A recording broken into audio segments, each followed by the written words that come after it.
Hey there, I'm back from vacation, and what a great day to come back to chapter 1074 of One Piece's manga, Mark 3. So, right away, this chapter had me thinking, what's gonna happen? This is crazy. We get a reveal of a new Pacifista, the Mark 3, and it has a bubble shield. You know the bubble shield if you've played any game ever, basically. Halo 3, Apex Legends, Overwatch. Basically, every game has a bubble shield, and now not only is the Pacifista using it, he's using it in a very unique way. He's just making it flow around attacks, and that shit just looked pretty awesome. And honestly, I was a bit confused because I thought this might be the real Kuma. Maybe he's like had so much damage done to him that I couldn't recognize him or something. But no, I was like, no, this is a little different. This is like completely different design. And of course, I saw the Pacifista Mark III on it, and so I was like, okay, this is what the chapter is going to be about. Sentomaru unleashing 50 Pacifista Mark IIIs to aid in Straw Hat Luffy's escape with Vegapunk and the satellites, of course. I can't wait to see this actually unfold. They're building up so much tension. I just need it to happen already. Elsewhere on the island, Vegapunk, the main Vegapunk, the Stelly, is that what they're calling him? Anyway, the one with the apple on his head, Vegapunk, is missing. They're looking for Bonnie too. Luffy's running all over the place like a maniac, and apparently he smashed his hover boots in the process, and he's getting a tongue lashing from Chopper. Luffy's like, come on man, don't be a snitch, I'm gonna pay for it, and he's probably got more than enough money to pay for it, and I'm pretty sure Vegapunk doesn't even really give a fuck about it anyway. So everybody's trying to figure out a way to get out of here. Apparently there's in threat that if they take off, they're just going to be attacked by a whole bunch of lasers. Didn't go back to the other chapter to find out what those lasers entail. I didn't know they were talking about Kizaru, because I don't believe they know that Kizaru is coming.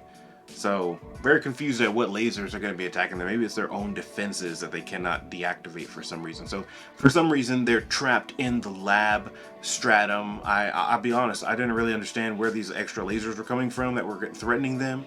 I feel like if anybody can defend against lasers, it will probably be Vegapunk and the satellites, but maybe they're waiting for the main Vegapunk to solve this problem. I feel like this is kind of an artificial stalling for time to build more tension, but the rest of this chapter is so fantastic that I totally forgive this minor part. And maybe I'm just confused. I didn't go back to the previous chapter to find out what I missed. So let me know in the comments. Maybe I missed something. Help me out.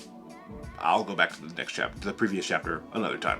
We get another cool reveal of the tech suits for some Straw Hat members, Brook and Zoro. Zoro's by far the best looking one in his tech suit. Honestly, I hope he keeps it for the rest of this manga, like the rest of the series. It just needs to continue. That is what I want him to look like. That honestly, he always looks pretty cool. I mean, maybe he's got to go back to his classic OG One Piece green pants, white shirt with the black bandana. I mean, it's kind of iconic, but he always has a good look, and this one is just probably the best costume he's ever had. It's really cool.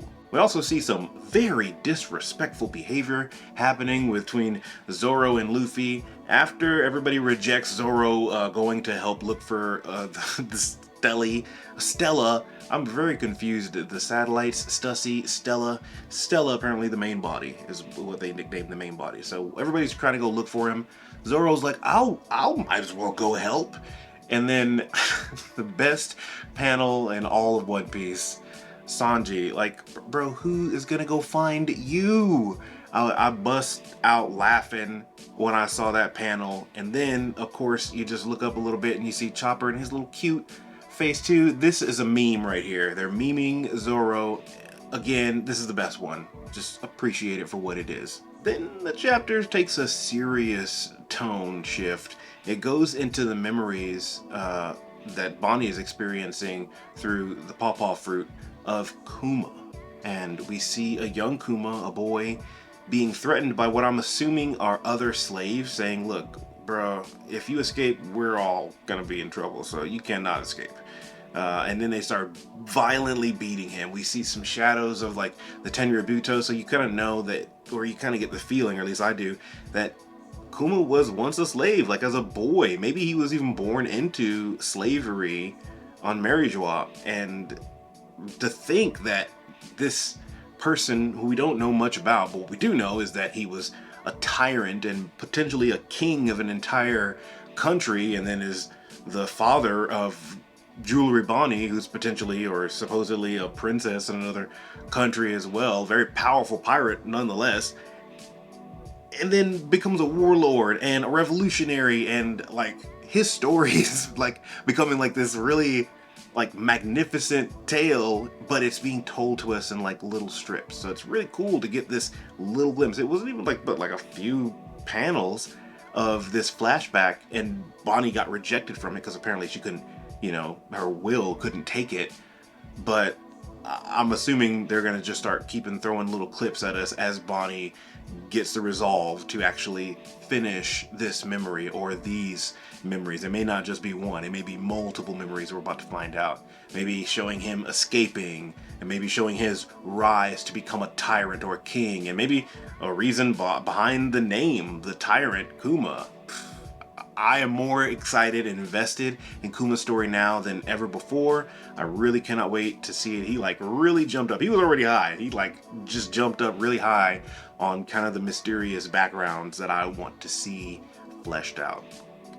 Just when you think like Oda's done, like he's got so many of these stories he's juggling, he still has, you know, room for this to just like become such a fantastic story in its own right. Honestly, like the way that it's developing, maybe I'm overhyping it, or maybe I'm, you know, putting things together in a way that he doesn't intend to, and it's just something less than. But the way that I'm seeing this come out and what it potentially can be could have been a story for a manga series of its own, as could a lot of characters in One Piece, honestly. And I think that's what's so special about it, at least to me anyway. And at the very end, while we're still in the Labosphere, or while we go back to the Labosphere outside of the, you know, Bonnie side back flashback that's happening, we see Pythagoras walking through the alley, looking around, and then seemingly being blown up.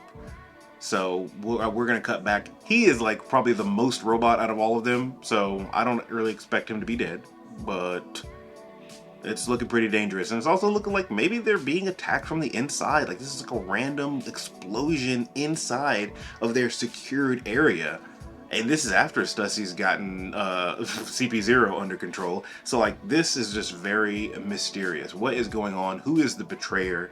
And they're obviously still up to stuff. So it makes me feel like now that the party is splitting up, we're gonna start seeing a lot more people in danger, and maybe this might crumble from the inside. Who knows? And finally, the real reason I'm excited for this chapter is big news. Morgan is back, bro. Every time he's in a chapter, I just get excited because, you know, we're about to learn something crazy about the world and how the inner workings work, bro. I mean, I thought he was at war with him. He's obviously still on the run, just keeping his location unknown, and he's harboring fugitives, and not so much really a fugitive, I guess, but just kind of like covering. I don't really know what's going on, but he has Vivi with him, and Wapol, but that's less important. He has Vivi with him, and he is harboring her, or keeping her safe, or I don't know what's going on. But he's putting a spin on this news that Vegapunk is being kidnapped, just calling it a skirmish at Vegapunk's island. So it's kind of left to be ambiguous. People will have to make their own assumptions as to whether Vegapunk is doing something bad and the Navy is just doing what they gotta do. But obviously this is still just breaking news, and it's still going to get people to keep looking. So, and that's really what Big News Morgan is all about. As he says, news is about entertainment.